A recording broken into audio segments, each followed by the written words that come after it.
Bonsoir à toutes et à tous, bienvenue sur Fling TV pour cette édition spéciale consacrée aux déclarations de l'actrice de la société civile, Madame Clara Friedenbika, ainsi qu'à l'action juridique envisagée par le Front de Libération Nationale du Gabon, le FLING, contre l'ancienne présidente de la Cour constitutionnelle, Madame Marie-Madeleine Mborantsuo.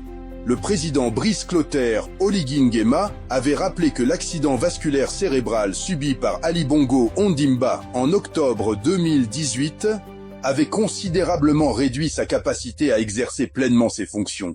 Je n'ai pas indifférent avec Ali Bongo Ondimba, surtout qu'on sait que les 5 dernières années du Gabon, ce n'est pas lui qui l'a géré. Il était sous AVC.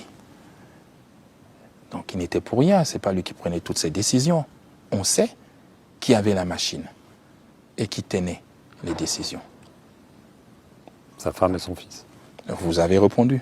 Cette situation avait suscité de nombreuses interrogations sur une éventuelle vacance du pouvoir. Cependant, Madame Marie-Madeleine Mborantsuo avait refusé de constater l'empêchement définitif du chef de l'État. Elle avait introduit le concept d'indisponibilité temporaire afin d'assurer la continuité des institutions sans déclencher les mécanismes prévus. Le Front de Libération Nationale du Gabon annonce qu'il compte procéder prochainement à une saisine de la Haute Cour de justice contre Madame Marie-Madeleine Mborantsuo pour haute trahison relativement au non-déclenchement de la vacance du pouvoir.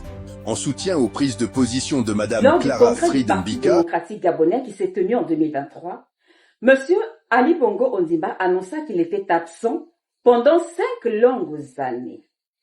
Et récemment, ces propos ont été confirmés par son cousin Oligui Nguema. Bien, nous nous interrogeons. Pourquoi la vacance du pouvoir n'a pas été proclamée?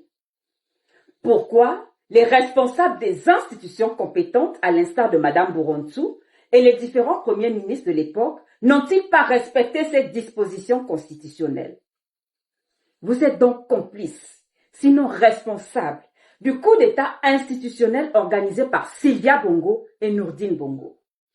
Chers compatriotes, il était donc plus aisé d'organiser le coup de confiscation du pouvoir en vue de protéger les intérêts des acteurs du système sanguinaire Bongo PDG, mais surtout d'entraver l'alternance politique. Cette supercherie est d'une gravité qui ne dit pas son nom. Je voudrais m'adresser à M. Ali Bongo Ondimba. Certes, vous jouissez du principe de l'irresponsabilité voté par les députés à votre solde pendant votre règne. Cependant, vous êtes responsable de votre mensonge, de votre trahison envers le peuple gabonais.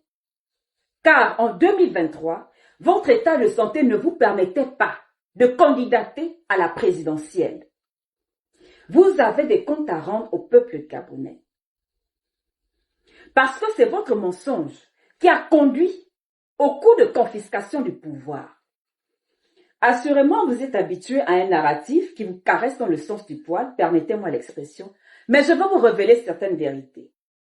Nous avons fait le terrain en 2023, en 2025 et même récemment. Et figurez-vous que votre nom, Ali Bongo Ondimba, est une plaie béante dans les cœurs des Gabonais.